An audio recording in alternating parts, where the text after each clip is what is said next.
Hello everyone, এখন ঘড়িতে বাজে সকাল 7টা আর ব্রেকফাস্টের জন্যে রান্নাঘরে এসেই দেখছি ঘি তো শেষ হয়ে গেছে। আর আমি এমনিতেই মালাই জমিয়ে রাখি ফ্রিজের মধ্যে। দুধ তো নেওয়া হয় 1 কেজি করে, সে 1 কেজি দুধের মধ্যে আমি মালাই জমাই।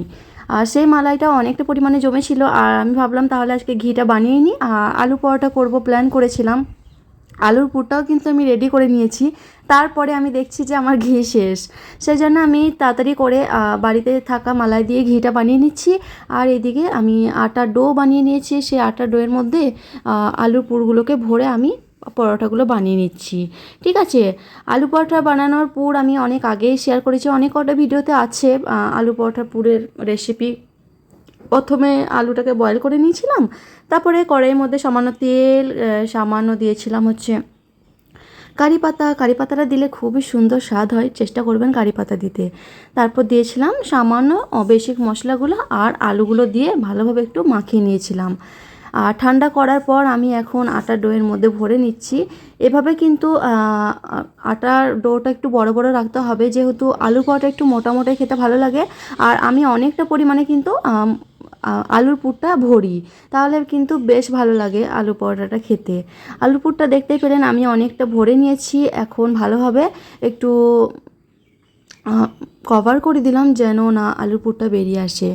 তারপরে এভাবে হালকাভাবে বেলে নিচ্ছি, বেশি চাপ দেওয়া যাবে না, তাহলে কিন্তু আলুর পুরটা বেরিয়ে যেতে পারে। এই তো আমি একটা আলু পরোটা বানিয়ে নিয়েছি। তারপরে এখন এটাকে ফ্রাই করে নিব।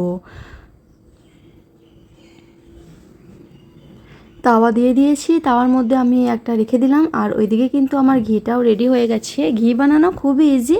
আমি মালাই কোনো রকম করে একটু মেস টেস এইভাবে কিছু করি না, আমি ডাইরেক্ট মালাইটা কড়াইয়ের মধ্যেই দিয়ে দিই, তারপরে ঘি বানাই। যদি কারোর অসুবিধা হয় তাহলে কিন্তু আমি অবশ্যই ঘি বানানোর রেসিপি শেয়ার করে দিব, জানাবেন আমাকে যদি ঘি বানানোর রেসিপি দেখতে চান।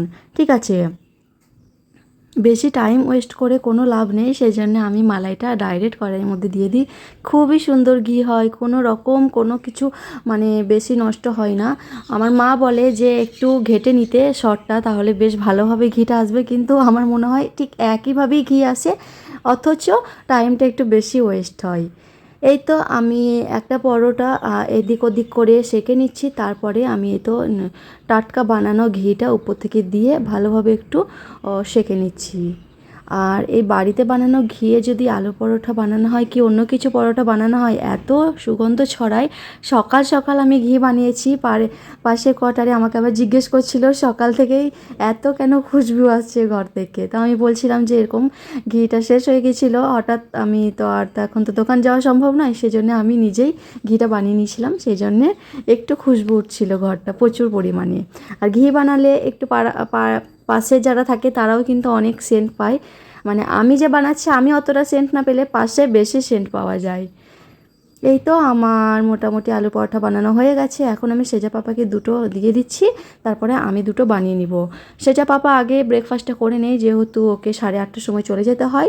তারপরে আমি ও যাওয়ার পর আমি আর সেজা একসঙ্গে ব্রেকফাস্ট করি। কেমন লাগলো আমার ভিডিওটা অবশ্যই জানাবেন। ওকে, বাই, আল্লাহ হাফিজ।